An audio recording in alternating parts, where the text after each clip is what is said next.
नमस्कार दर्शकों, स्वागत है आपका जीएमएच न्यूज चैनल में। चलिए जानते हैं नॉन स्टॉप खबरें। सबसे पहले जानेंगे ऑपरेशन सिंदूर के बाद यूपी में रेड अलर्ट है। केंद्र सरकार ने सभी मेडिकल और पैरामेडिकल स्टाफ की छुट्टियों को रद्द कर दिया है। जो छुट्टी पर हैं उन्हें तत्काल प्रभाव से अपनी तैनाती स्थल पर लौटने के लिए कहा गया है।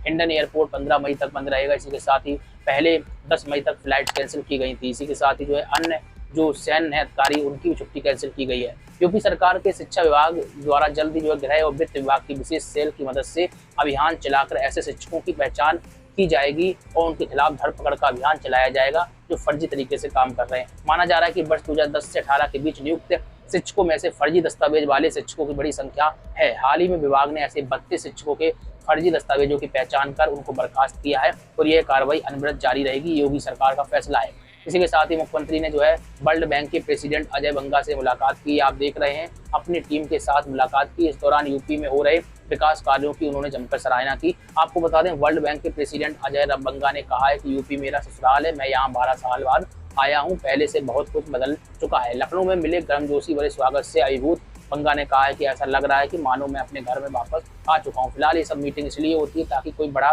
करार होने वाला होगा।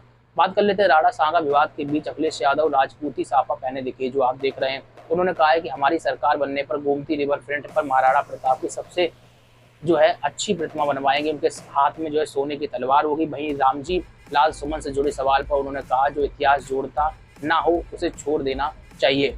इसी के साथ ही बात कर लेते हैं, सीएम योगी ने पाकिस्तान पर तीखा हमला बोला है। योगी ने नापाक हरकतों पर पाकिस्तान को लताड़ भी लगाई है। सीएम योगी ने कहा है कि पाकिस्तान अपनी हरकतों की वजह से अपने वजूद को जूझेगा। इसी के साथ ही 22 अप्रैल को पाकिस्तानी आतंकियों ने शरारत की, जिसका पीएम मोदी के संकल्प और जवानों की बहादुरी से करारा जवाब दिया गया है। इसी के साथ ही अगली अपडेट आ रही है। आगे बढ़ने से पहले चैनल को सब्सक्राइब करना मत भूलें। भारत और पाकिस्तान के बेहद तनावपूर्ण होते रिश्ते के बीच यूपी में एक बड़ा घटनाक्रम होने जा रहा है। आपको बता दें, यह घटनाक्रम 11 मई को प्रदेश की राजधानी लखनऊ में रक्षा मंत्री राजनाथ सिंह ब्रह्मोस मिसाइल बनाने वाली यूनिट का उद्घाटन करेंगे। इस यूनिट में हर साल 80 से लेकर 100 मिसाइलें तक बनाई जाएंगी और इस समय इसका उद्घाटन शुभारंभ बहुत ही ज़्यादा बड़ी खबर है। वही बात कर लेते हैं, पीएम किसान योजना के तहत मिलने वाली किस्त का इंतजार चल रहा है। 18वीं किस्त अक्टूबर में जारी हुई थी और 19वीं किस्त फरवरी महीने में जारी हुई थी। इसी हिसाब से 20वीं किस्त के 4 महीने पूरा होने का समय जून में हो रहा है। इसलिए ये भी माना जा रहा है कि जून में 20वीं किस्त जारी हो सकती है। हालांकि अभी कृषि मंत्रालय या सरकार ने ऑफिशियली तौर पर जानकारी नहीं दी है, लेकिन प्रबल संभावना है कि जून में अगली किस्त आ जाएगी। भारत और पाकिस्तान के बीच तनाव बढ़ता जा रहा है। ऐसे में आयात निर्यात में मददगार all India motor and goods transport association ने एक बड़ा ऐलान कर दिया, जो आप देख रहे हैं। किसी भी संकट या आपदा की स्थिति में सेना, सरकार या प्रशासन को रसद आपूर्ति या मानवीय संसाधन की अगर आवश्यकता पड़ती है तो देश भर के ट्रांसपोर्टर तत्परता से सहयोग करेंगे। एसोसिएशन का दावा है कि पूरे भारतवर्ष में किसी भी वस्तु की कमी होने नहीं दी जाएगी। हर गली मोहल्ले, नगर और राज्य तक दैनिक उपयोग की वस्तुओं को जैसे कि खाद्य सामग्री, दवा, ईंधन, पानी आदि की निर्बाध आपूर्ति सुनिश्चित करने के लिए वह तत्पर है। इसी के साथ ही शनिवार 10 मई को कुछ समय के लिए बैंक की यूनिफाइड पेमेंट इंटरफेस यानी यूपीआई और नेट बैंकिंग सहित कई वित्तीय और गैर वित्तीय सेवाएं बाधित रहेंगी। ऐसे में बिना किसी परेशानी के सुविधाओं का लाभ उठाने के लिए तय समय से पहले या बाद में अपने जरूरी काम को निपटा लेना चाहिए। दरअसल बात हो रही है एचडीएफसी बैंक वालों की। एचडीएफसी बैंक ने अपने सिस्टम को अपग्रेड या अपडेट करने के लिए डाउन टाइम शेड्यूल कर दिया है। एआई प्रज्ञा पोर्टल के माध्यम से यूपी के 10 लाख लोग निःशुल्क प्रशिक्षण प्राप्त करेंगे। एक बैठक में ये बात निकलकर सामने आई। उत्तर प्रदेश सरकार ने जानकारी दी है। एआई जैसी उन्नत तकनीक से जोड़ना लक्ष्य है ताकि रोजगार के नए अवसर सृजित हो सके और अपने कार्यों को आम लोग प्रभावी भी बना सकें। यह प्रशिक्षण कार्यक्रम राज्य सरकार द्वारा HCL, Microsoft, IBM, Intel, Wadhwani Foundation और 1 मिलियन फॉर 1 बिलियन जैसी नामी तकनीकी कंपनियों के सहयोग से संचालित किया जाएगा। इसी के साथ ही एक और गुड न्यूज आ रही है। आज योगी सरकार ने शाम को एक बड़ी गुड न्यूज दी है। कहा है कि महिलाओं को अब 1 करोड़ तक की रजिस्ट्री के स्टाम्प शुल्क में छूट दी जाएगी। साथ ही पैतृक संपत्ति पर अधिकतम रजिस्ट्री शुल्क बस 5,000 रुपये होगी। अभी तक 10 लाख रुपए तक के रजिस्ट्री शुल्क पर छूट देने की बात कही जा रही थी। शुक्रवार को स्टाम्प एंड रजिस्ट्री डिपार्टमेंट की मीटिंग हुई। इसमें सीएम योगी ने कहा कि यह कदम महिलाओं को सशक्त बनाएगा, उनकी आर्थिक भागीदारी को भी सुनिश्चित करेगा। महिलाओं को 1 करोड़ रुपए तक की रजिस्ट्री पर मिलेगी स्टाम्प शुल्क में छूट। जल्द इसके बारे में ऐलान भी होगा। बिजली निजीकरण के खिलाफ विद्युत कर्मचारी संयुक्त संघर्ष समिति द्वारा किया जा रहा आंदोलन भारत पाकिस्तान के बीच युद्ध जैसी स्थिति को देखते हुए 14 मई तक फिलहाल टाल दिया गया है।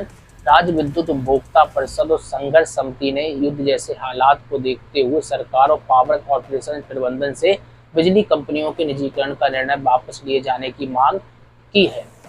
इसी के साथ ही किसानों के पराली जलाने पर रोक है, इसके बावजूद भी जो है किसान फसलों के अवशेष जला रहे हैं, जिससे प्रदूषण हो रहा है, साथ ही आग लगने का खतरा भी उत्पन्न हो सकता है। योगी सरकार ने स्पष्ट तौर पर निर्देशित किया है कि अगर किसी ग्राम में पराली जलाई जाती है तो संबंधित क्षेत्र के अधिकारी जिम्मेदार होंगे। जनपद जालौन के उरई नगर के आसपास स्थित खेतों में इस समय किसान आग जलाकर फसलों के अवशेष नष्ट करने में लगे हुए हैं। धुएं के उठ रहे गुबार बता रहे हैं कि प्रदूषण तो हो ही रहा है, इस पर रोक लगनी चाहिए। इसके बावजूद भी किसान बाज नहीं आ रहे हैं। वहीं हवाओं का रुख भी इस समय जो है अजीबोगरीब है, आग लगने की प्रबल संभावनाएं भी हैं। इसी के साथ ही हाल ही में झांसी जनपद में पराली जलाने से भीषण आग लगने जैसी घटना घटित भी हो चुकी है। इस मामले में जनपद प्रशासन फिलहाल मौन नजर आ रहा है।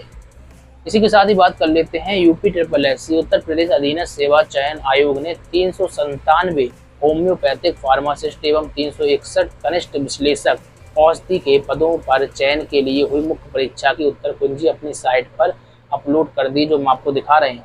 आयोग के परीक्षा नियंत्रक ने बताया कि बीते 2 फरवरी को हुई इस मुख्य परीक्षा की प्रोविजनल उत्तर कुंजी 4 फरवरी को अपलोड कर दी गई थी। उसमें प्राप्त आपत्तियों का निराकरण कर मास्टर सेट की संशोधित उत्तर कुंजी यानी आंसर की को आयोग की वेबसाइट upsssc.gov.in पर अपलोड किया गया है। कोई भी अभ्यर्थी अपनी उत्तर कुंजी को साइट के जरिए जो है चेक कर सकता है। इसी के साथ ही अगली अपडेट आ रही, यूपी की योगी आदित्यनाथ सरकार ने प्रदेश के गरीब और वृद्ध कलाकारों के लिए बड़ी राहत राशि का ऐलान किया है। पहले जहां इन कलाकारों को हर महीने 2000 रुपए की पेंशन दी जाती थी, अब इसको बढ़ा दिया गया है। अब इसको दोगुना यानी 4000 रुपये प्रतिमाह कर दिया गया है। यह निर्णय न केवल सामाजिक सुरक्षा की दिशा में महत्वपूर्ण माना जा रहा है, बल्कि लोक कलाकारों के सम्मान और जीवन की गरिमा को बनाए रखने का भी एक प्रयास है। इसी के साथ ही यूपी के जो है माध्यमिक विद्यालयों में समर कैंप का आयोजन होगा। ये हम आपको दिखा रहे हैं। दरअसल 21 मई से 10 जून तक इसका आयोजन होगा। बाकायदा दिशा निर्देश जारी हो गए हैं। रोजाना जो है अलग अलग गतिविधियां कराई जाएगी। 30वां अवकाश है। प्रदेश के समस्त राजकीय अशासकीय सहायता प्राप्त एवं स्वघोषित माध्यमिक विद्यालयों में समर कैंप आयोजन के संबंध में प्रदेश के समस्त माध्यमिक विद्यालयों में 21 मई से 10 जून 2025 तक जो है कैंप के आयोजन के संबंध में दिशा निर्देश जारी किए गए हैं, जो आप देख रहे हैं। भारत पाकिस्तान के आपसी तनाव के बीच देश के बैंकों का ATM 2-3 दिन बंद रहने की खबर पूरी तरह से फर्जी निकली है। सोशल मीडिया पर यह खबर तेजी से वायरल हो रही है।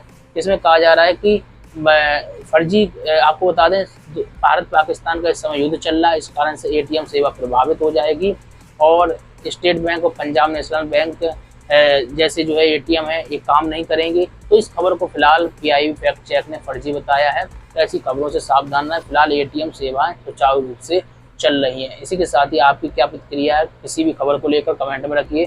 चैनल को सब्सक्राइब नहीं किया करें, किसी भी डिजिटल प्लेटफॉर्म पे देख रहे हैं तो लाइक और फॉलो भी कर सकते हैं। नमस्कार।